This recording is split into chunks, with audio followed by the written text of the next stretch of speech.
কোরআনকে 3 ভাগে ভাগ করতে পারবেন, যার একটা বড় অংশে থাকবে হিস্ট্রি বা ইতিহাস। তাহলে ইতিহাস শাস্ত্র কি জায়েজ না জায়েজ? হিস্ট্রি জানা কি খারাপ না ভালো? বিশ্বের ভূ রাজনৈতিক প্রেক্ষাপট জানবো, এটা কি জায়েজ না জায়েজ? আমি যদি না জানি পুরো বিশ্বে কি চলছে, আমি কেমন করে ইসলামকে নিয়ে আগাবো বলেন? অর্থনীতি একটা জায়েজ সাবজেক্ট না জায়েজ সাবজেক্ট? ইকোনমিক্স যদি আমি না বুঝি, তাহলে আমি ব্যাংকিং সিস্টেম, ফাইন্যান্স কেমন করে লঞ্চ করব, কিভাবে আমি এটাকে ডিল করব? এখানে একটা শুরু থেকে সমস্যা হয়ে আসছে, আমরা দুটোকে একত্রিত করতে ব্যর্থ হয়েছি। তাহলে যে প্রতিষ্ঠানগুলো আছে এগুলোকে যদি আমরা একটু সিলেবাসে কিছুটা পরিবর্তন আনার চেষ্টা করি, আমার মনে হয় আগামী 5 থেকে 10 বছরের মধ্যে আপনি একটা প্রজন্ম তৈরি করতে পারবেন, যারা বলবে না যে বানর থেকে আমি হয়েছি, যারা বলবে আমরা আল্লাহ থেকে হয়েছি ইনশাআল্লাহ, আমরা আল্লাহ থেকে এসেছি, আল্লাহ ফিরে যাবো ইনশাআল্লাহ। আল্লাহ আমাদেরকে সৃষ্টি করেছেন, আমরা তার কাছেই ফিরে যাবো ইনশাআল্লাহ। ইন্না লিল্লাহ ওয়া ইন্না ইলাইহি রাজিউন। তারা যত বড় সেকশনেই যাক না কেন, তারা কোরআন সুন্নাহর জ্ঞান ভিতরে লালন করবে, আমল করবে, সুনাগরিক হবে ইনশাআল্লাহ। এটা একটা অপশন। আর একটা অপশন, এখন যদি প্রতিষ্ঠানের পরিচালকরা এটাতে রাজি না হন, সামাজিক সাপোর্টটাও না পান, তাহলে কি করবেন?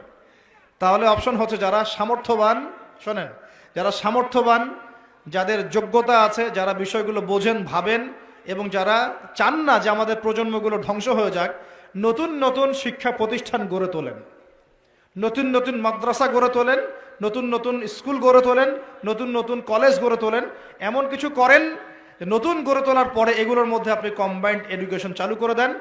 আগামী 10 থেকে 20 বছর পর একটা ভালো ফলাফল পাবেন ইনশাআল্লাহ তাআলা। আর একটা অপশন, অপশনগুলো মনে থাকবে তো ইনশাআল্লাহ। উপর লেভেল থেকে যদি হয় আলহামদুলিল্লাহ, আমরা সুন্দর করে সহযোগিতা করতে পারবো, কারণ আমরা সহযোগিতাই করতে চাই যদি আমাদেরকে মূল্যায়ন করা হয়। ওই যে বললাম 1 বছর লাগবে আমার ইনশাআল্লাহ। ওই যে ইউসুফ আলাইহিস সালাম বলেছিলেন না, 7টা জীর্ণশীর্ণ গাভীকে, 7টা জীর্ণশীর্ণ গাভী খেয়ে ফেলছে বড় বড় গাভীকে, দুর্ভিক্ষের স্বপ্ন দেখলেন। তখন ইউসুফ আলাইহিস সালাম বলেছিলেন যে আমি হচ্ছি এই বিষয়টা সম্পর্কে দক্ষ এবং এই বিষয়ের জ্ঞান আমার কাছে আছে, আমি বিশ্বস্ত, তিনি বলেছিলেন, মনে আছে? তখন ইউসুফ আলাইহিস সালামকে মিশরের যিনি আজিজ, তিনি তার পাশে এসে বসিয়ে বলেছেন যে এই খাদ্য মন্ত্রণালয় তোমার হাতে তুলে দিলাম, তুমি এখন দুর্ভিক্ষ সামলাও। ইউসুফ আলাইহিস সালাম এমন ট্যাকটিক অ্যাপ্লাই করলেন যে মিশরের লক্ষ লক্ষ মানুষ আসন্ন মৃত্যুর হাত থেকে বেঁচে গেল আলহামদুলিল্লাহ। তার কাছে এই জ্ঞানটা ছিল। এখন আমরাও এইভাবে বলতে পারবো যে যদি মূল্যায়ন করা হয় 1 বছর লাগবে না ইনশাআল্লাহ, পুরো প্লে থেকে নিয়ে 10 পর্যন্ত, এইচএসসি পর্যন্ত পুরো সিলেবাসটাকে আমরা ইসলামাইজড করে, জেনারেল এবং ইসলামিক শিক্ষার সমন্বয় করে পুরো জাতিকে পরিবর্তন করে মিশন হাতে নিতে পারবো ইনশাআল্লাহ তাআলা। এন্ড মূল্যায়ন করবে কি করবে না আল্লাহু আ'লাম। আর আল্লাহ পাক তো ক্ষমতার মালিক। ক্ষমতার মালিক কে? কালকে যে জেলখানায় ইউসুফ, তার পরের দিন সে মিশরের ওই যে পার্লামেন্টে, মনে আছে? গতকাল জেলখানায় ইউসুফ আলাইহিস সালাম, তার পরের দিন কোথায়? পার্লামেন্টে। ক্ষমতা দেওয়ার মালিক কে? ইজ্জত দেওয়ার মালিক কে? সম্মান দেওয়ার মালিক কে? এগুলো আল্লাহর হাতে। আল্লাহ পাক চাইলে ওরকম যোগ্য মানুষকে উপরে নিয়ে যেতে পারেন ইনশাআল্লাহ তাআলা। আল্লাহ পাক পারেন না? সবই পারেন। কুলিল্লাহুম্মা মালিকাল মুলক, আল্লাহ পাক হচ্ছেন রাজত্বের মালিক। তুতিল মুলকা মান তাশা, আল্লাহ পাক যাকে ইচ্ছা রাজত্ব দেন। কে রাজত্ব দেন? আল্লাহ পাক। ক্ষমতা কে দেন? আল্লাহ। ওয়া তানজিউল মুলকা মিম্মান তাশা, আল্লাহ পাক যার থেকে ইচ্ছা ক্ষমতা কি করেন? কেড়েও নেন। কে এটার মালিক? আল্লাহ। আল্লাহ পাক ন্যায়পরায়ণদেরকে আমাদের উপরে রাখুন, আমরা দোয়া করি। আমাদের উপরে যাদেরকে আল্লাহ পাক রাখুন, তারা যেন ন্যায় বিচার করতে পারে, সেই দোয়া আমরা করি। ন্যায়পরায়ণ শাসক আল্লাহ পাক আমাদেরকে দান করুন, দোয়া করি। আমরা কারো পক্ষে বিপক্ষে কখনো কথা বলতে যাব না, কারণ এখানে একটা সো কল্ড পশ্চিমা ডেমোক্রেসি চলছে আর কি। এখানে পক্ষপাতিত্ব করতে গেলে আমরা জালেম হয়ে যেতে পারি।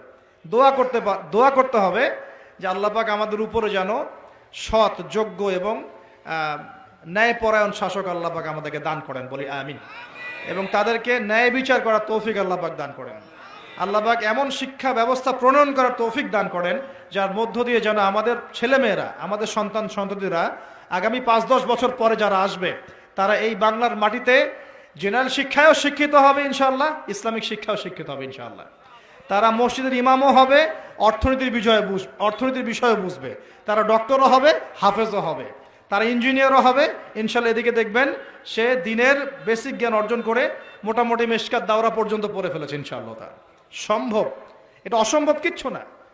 একটা 4 বছরের বাচ্চা, 4 বছরের একটা বাচ্চা মিনিমাম 200টা শব্দ মুখস্থ করতে পারে, 4 বছরের বাচ্চা। একটা 5 থেকে 6 বছরের বাচ্চা একই সাথে 3টা ল্যাঙ্গুয়েজ শিখতে পারে, 4 থেকে 6 বছরের বাচ্চা। এটা পড়েন, প্যারেন্টিং সম্পর্কে পড়েন, এডুকেশন সিস্টেম নিয়ে ঘাটাঘাটি করেন।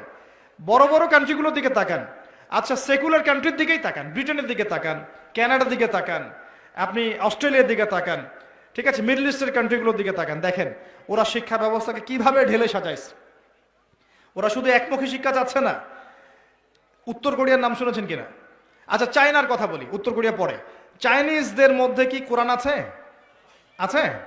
তাহলে সারা বিশ্বের ব্যবসা এবং টেকনোলজি, প্রযুক্তি, হ্যাঁ, এই যে ইলেকট্রনিক ডিভাইসগুলো সবকিছু ওদের নিয়ন্ত্রণে কেমন করে? পরিশ্রম। কারণটা কি? পরিশ্রম, জ্ঞান, ওই সেকশনে তারা যোগ্যতা অর্জন করেছে। এখন যদি চায়নার মানুষরা, আল্লাহ কবুল করে, যদি চায়নার মানুষরা দেখা যায় যে আগামী 10-20 বছর পর এরা বেশিরভাগই মুসলিম হয়ে গেল, কথার কথা, তাহলে ওদের ওই জ্ঞানটা, বৈষয়িক সেই জ্ঞানটা আর ইসলামিক এই ইমান যখন একত্রিত হবে, ওরা শক্তিশালী হবে না? ওরা কিন্তু তখন বেশি শক্তিশালী হবে। কথা কি বুঝতে পারছেন?